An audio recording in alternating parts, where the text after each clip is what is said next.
just made it to I-80 outside of Lincoln, Nebraska.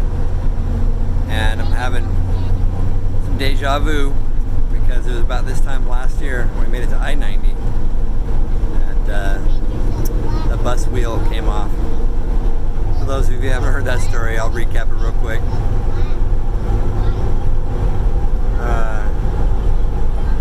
We had just left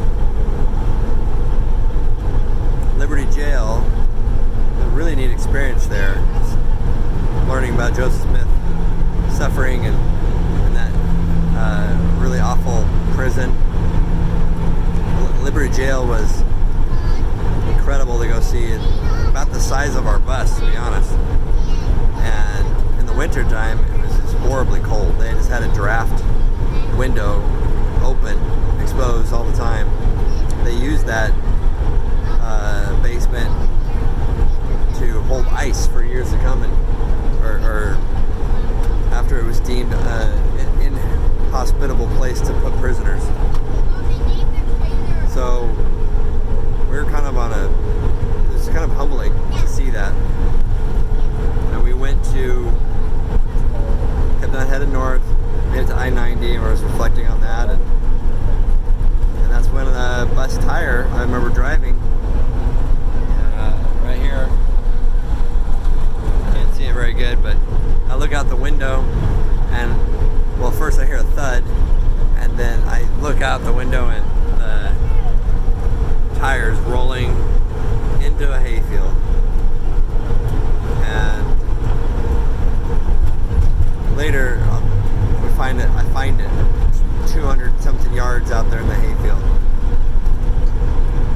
After much prayer on the kids' behalf. It was really neat because I knew we could get it replaced, but the kids were praying for it, and I said another special prayer, and I said, for the help build the faith of our children, please help me find the tire. And I walked along the chain where I finally found the break in the fencing where it went over, but you couldn't tell where it had gone because it could have gone anywhere. But I just kind of followed my gut and went on kind of a meandering little walk. Didn't really see any sign that it went in any different direction.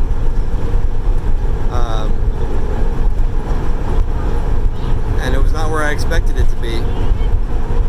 Sometimes those tires, they get going one way, but then they start rolling, and then they go a completely different way. And in any case, it's dark. The hay is 3 feet tall, and walking around. My flashlight is just trying not to step in any manure. Sure enough, found the wheel. Managed to push it back. It was heavy. I had to lift it up over the fence, and it got there by the time the tow truck driver showed up. He towed us to a mechanic shop, but I asked him if there was anybody he knew that kind of worked on buses, and he gave me the name of another tow truck guy that he used to work with. His name is Paul. Paul turned out to be like our guardian angel because he towed us to his farm.